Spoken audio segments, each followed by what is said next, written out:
Il est actuellement 17 heures. Ah, merci Florence.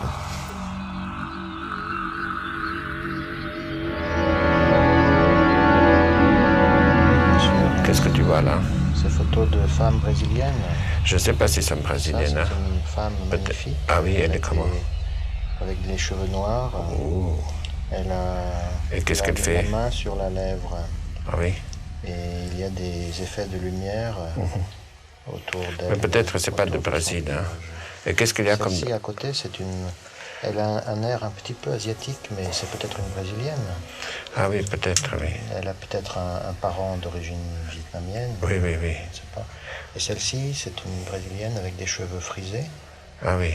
Un peu presque méditerranéenne ou ah bon. Afrique du Nord. Oui. Il n'y a que des femmes, il n'y a pas de paysages aussi, non? Pour l'instant, il y a des portraits. Oui, des portraits. Et il y a des animaux, regardez. Des ah, c'est quoi ça m'intéresse? Tu peux me décrire? C'est une sorte de perroquet, c'est un perroquet.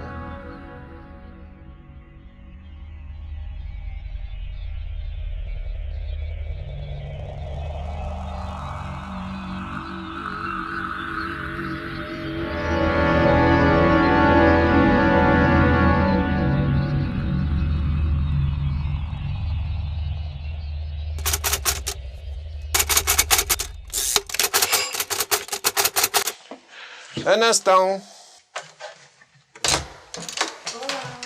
Ah, salut. Entrez. J'ai eu 2 accidents.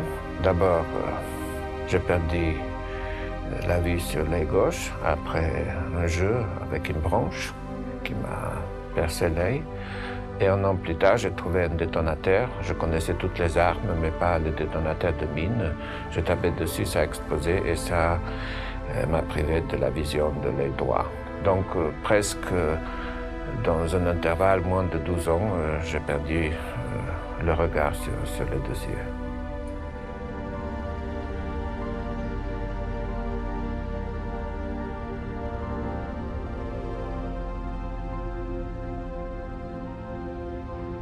Quand la photographie est devenue ma préoccupation, j'étais au lycée. Et à cette époque-là, ma sœur a acheté un appareil russe, Zork 6, et elle me l'a prêté. J'étais déjà aveugle et je voulais faire comme tout le monde, aussi photographier. Et j'ai pris en photo quelques filles qui m'ont plu. Et le maître qui a révélé la pellicule a dit « il y a des images ». Et pour moi, c'était vraiment comme un miracle. Alors, c'était mes premières photos comme ça. Parce que je voulais faire la même chose que les autres. Je voulais pas accepter le fait que je sois aveugle, pourtant je l'étais. Et je le suis toujours.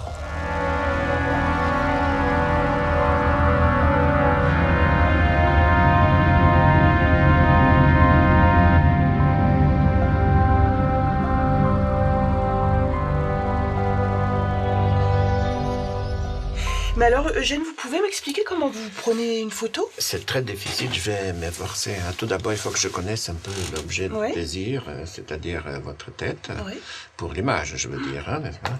Voilà, c'est quoi ça? Ah, ça, je sais pas, on va voir. Noir. Ah, vous êtes brune. Ah, ça... C'est vrai, non? Oui, à peu près. Oui. Bon, d'accord. Et maintenant, je dois prendre l'appareil, vous voyez. Vous le dirigez vers vous, n'est-ce pas? Comme ça, plus ou moins. Voilà, comme ça. Alors la tête est là, voilà, un beau sourire s'il vous plaît. Et voilà, comme ça, et encore une photo comme ça, pour sécurité.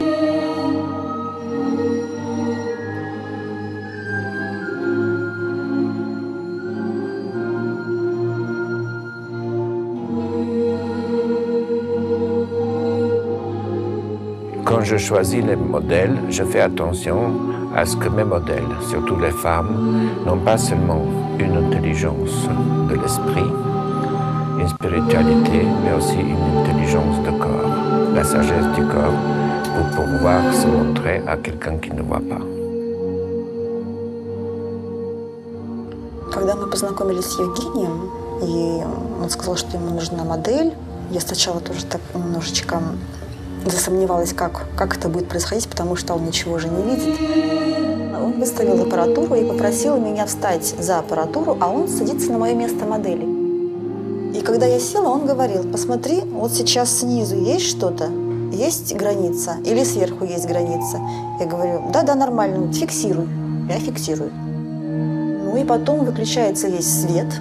Я сажусь на свое место модели, и мы работаем в полной темноте. Я ничего не вижу.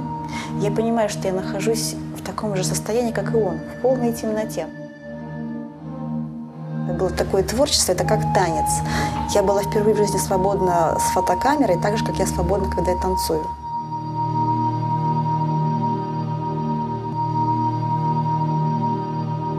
C'était la première fois que je voyais un portrait d'elle où il y avait autant sa personne, sa personnalité. Elle était photographiée à vif, parce qu'elle était, elle, vraiment.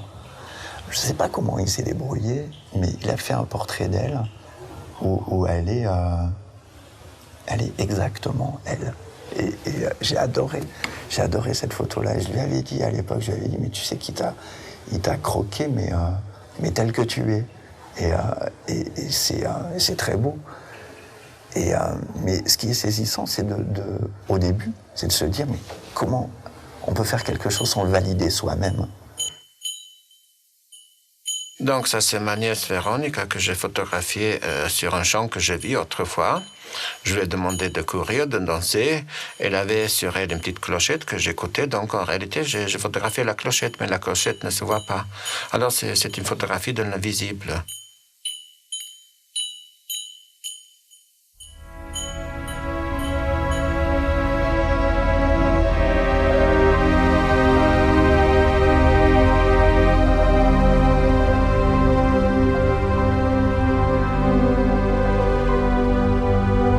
Je ne photographie pas les femmes nues, mais je photographie les femmes qui sont mortelles.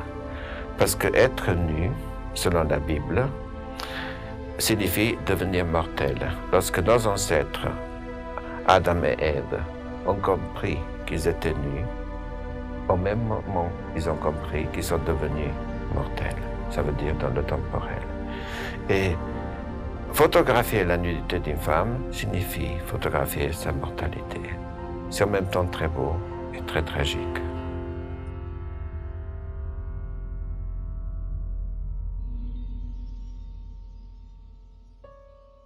Il y avait toujours des gens qui étaient un peu idéalistes, qui m'ont sollicité pour les expositions, comme par exemple Max Sagnol, qui m'a fait inviter en Allemagne. Je le connaissais comme philosophe et à l'époque, il ne m'a pas dit qu'il photographiait. Je n'aurais jamais cru qu'il photographiait. Donc là, c'était en 82. Plus tard, en 89, j'ai vu son nom dans Le Monde comme photographe qui exposait à Strasbourg. Et je lui ai téléphoné, je lui ai dit, mais tu photographies? Et il ne m'avait pas dit, je ne savais pas qu'il photographiait. Mais Max Sagnol, c'était pour moi très important parce qu'il m'a invité à l'Institut français. À l'époque, en France, on ne m'a pas tellement invité. J'étais directeur de l'Institut français de Dresde en 90 et j'ai décidé de l'inviter. Un des premiers artistes que j'ai invité, c'était Eugène Bauchard. Et à l'époque, quand je disais je voudrais inviter un photographe aveugle, on m'a dit mais c'est pas possible, on s'est moqué de moi. Et j'ai dit si, c'est un excellent photographe, c'est de la très très grande qualité, c'est un vrai artiste. Meine Fotos bestellen ist mehr für mich, wenn sie auch für andere bestellen. Und wie Lacan sagte, lieben heißt etwas zu geben, was man nicht hat, an jemanden, der es nicht will. Das ist ein bisschen ein Fall. Et on peut dire que ça a été une de ses premières expositions qui l'ont un petit peu, lancé, j'exagère, mais qui ont contribué à le faire connaître. Après, bien sûr, j'ai exposé aussi en France, et maintenant un peu partout, au Japon, au Brésil, Mexique. Mais c'était important, c'était une forme de complicité. Lorsque Max m'a invité, parce que lui, il est aussi philosophe. Il m'a compris aussi en tant que philosophe, et que pour moi, la photographie, c'est pas seulement une affaire technique, mais aussi une affaire de réflexion sur l'image, sur les possibilités techniques, sur le statut de la photo, sur la photo en philosophie, etc. Donc, de façon plus large. En fait, c'est des passeurs. Ces gens-là sont des passeurs. C'est comme s'ils donnaient la permission d'eux. Ils ont fait un sillon dans le sol, hein, et puis après on peut rentrer dans le même sillon. J'y réfléchissais, en fait, il y en a peu d'autres qui m'ont donné autant envie que ça de faire des images.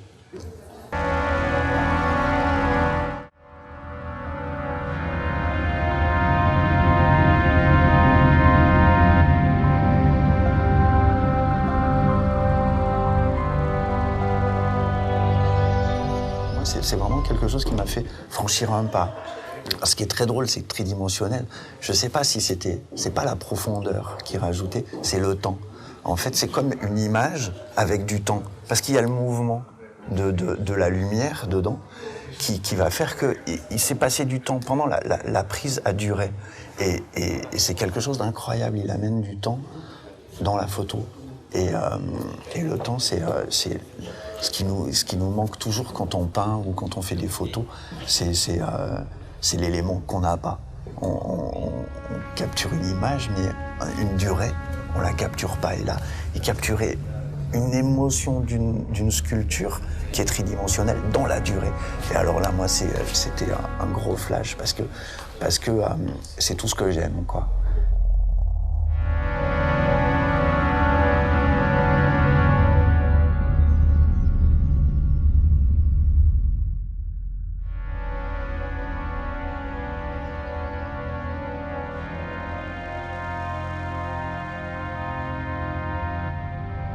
Depuis l'âge de 12 ans, et ça fait très longtemps, je vis une nuit prolongée. Je vis dans les ténèbres.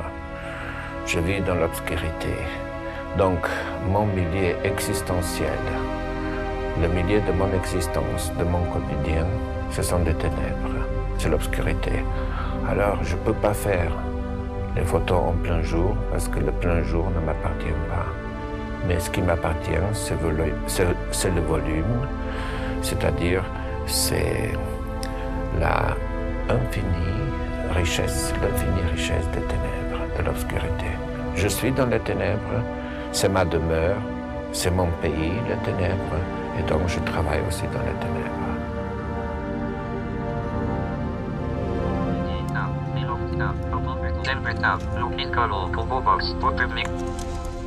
Pour public, éditer, reportage, mi document, enter, mi document tab, toolbar tab, folder list view, no select A, U, auto, enter, multiples documents interface. Voilà, il va apparaître là, comme ça. Je sais qu'il est là, mais bon, maintenant je peux mettre un deuxième. 12 février, Alt 4 fois, décor, folder contrôle S4, star menu, U, limit menu, Alt U, 1 of 39.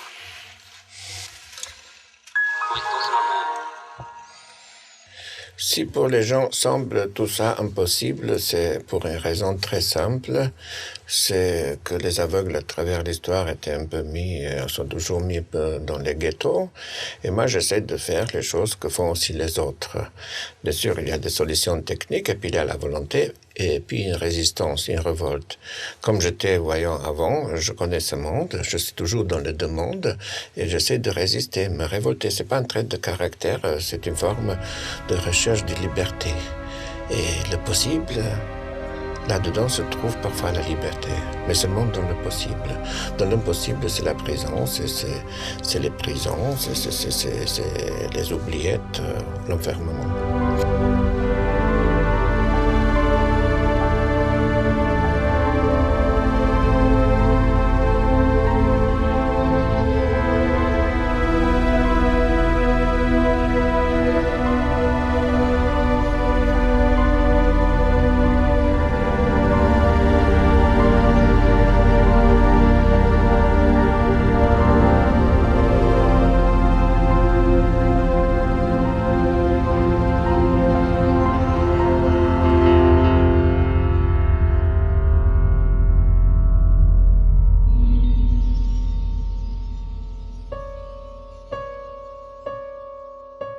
On m'a demandé d'être membre du jury pour un festival en Allemagne qui traite des films sur l'handicap, sur la cécité, sur tout ça. Alors, j'ai déjà été 2 fois dans le jury. J'ai visionné les films, bien sûr, à travers le regard des autres, mais avec mon propre regard.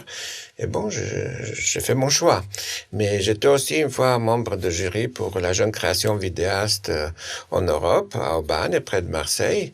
Et ce qui était magnifique, c'était les films muets qu'on m'a raconté. Et ce qui était encore plus magnifique, il y avait aussi là un pianiste aveugle, c'était vraiment la subversion, qui improvisait sur les films muets. Donc voilà les paradoxes. Et je pense que ça commence à devenir un peu normal que les non-voyants s'occupent aussi des films, même si moi j'ai dû payer ça assez cher parce que je suis devant le tribunal en Slovénie, parce que je voulais pas faire clown dans un film, accepter de jouer ce qu'ils ont voulu de moi. Mais le cinéma, c'est intéressant, vidéo aussi, je m'occupe un peu. Et bien sûr, il y a la technique qui est problématique parce que c'est pas fait pour les non-voyants. Il n'y a pas, c'est très compliqué. Il faut détourner, il faut faire les détours, il faut trouver d'autres solutions. Et puis, ce qui est fondamental dans mon travail en tant que philosophe, photographe et tout ça, c'est de dire que tout le monde a le droit à l'image.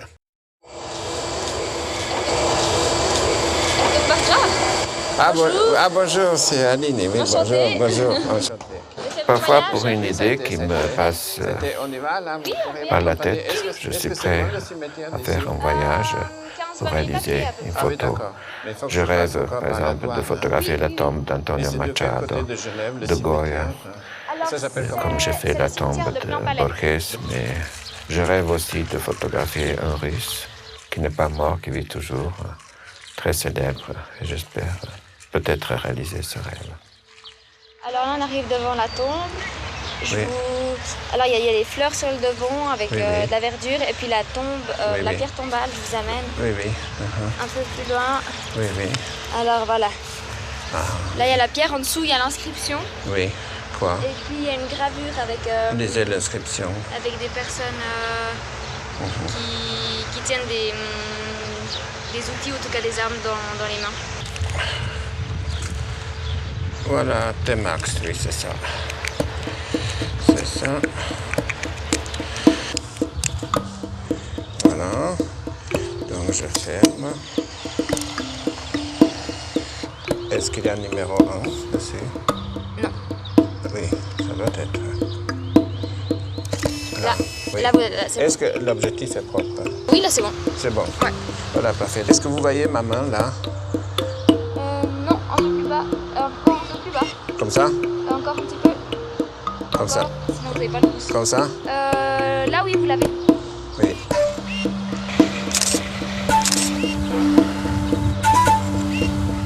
Si je montre ma main, s'il y a des photos où je montre ma main, c'est pas parce que je montrais ma main, puisque je serais tellement narcissique de montrer partout ma main. Mais ma main, c'est mon regard rapproché. Je ne touche pas. Je n'ai encore rien touché dans ma vie.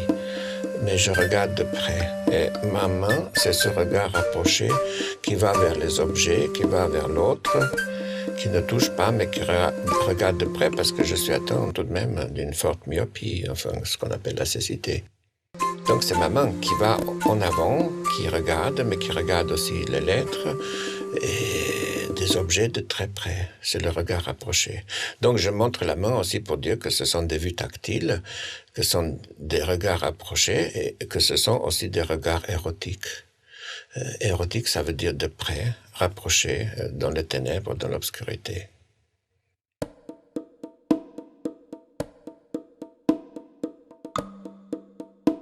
Je voyage partout avec les images qui viennent de ma vallée natale, de ma Slovénie natale, et donc j'essaie de voir tout ce paysage à travers les couleurs et ce que je vis dans mon pays natal.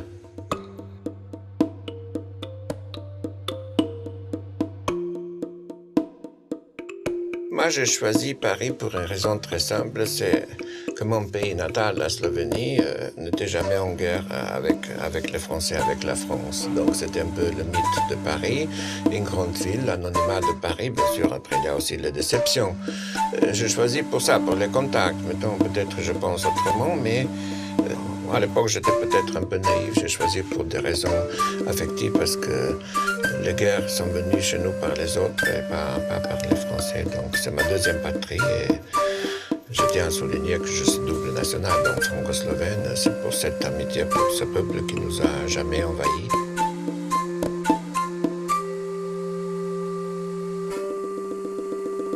Il y a beaucoup d'endroits à Paris que j'aime. J'aime beaucoup Pont Mirabeau parce que c'est un endroit assez magique. C'est le lieu de la poésie de Guillaume Apollinaire. C'est comme ça que j'ai appris l'existence de ce pont. C'est là, tu sais... C'est celui-ci, Birakem.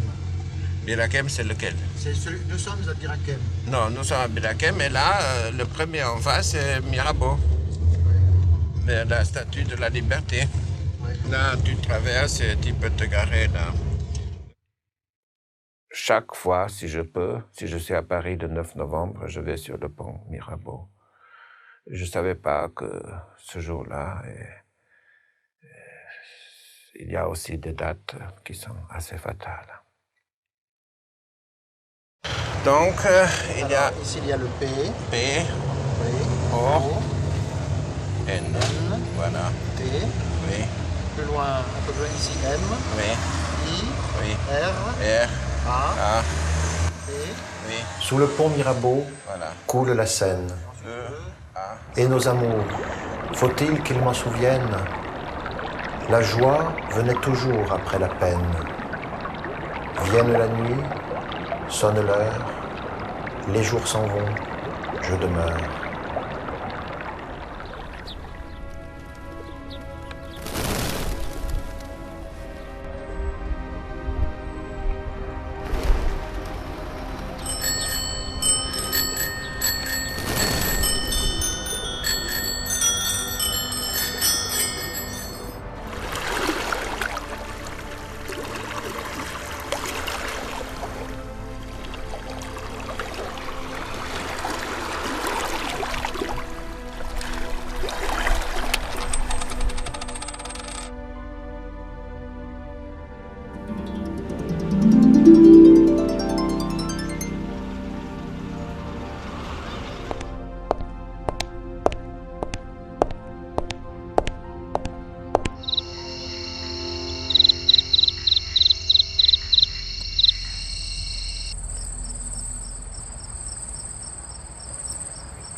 Mon père est un violon. Ah là là, mais vous avez des demandes vraiment difficiles.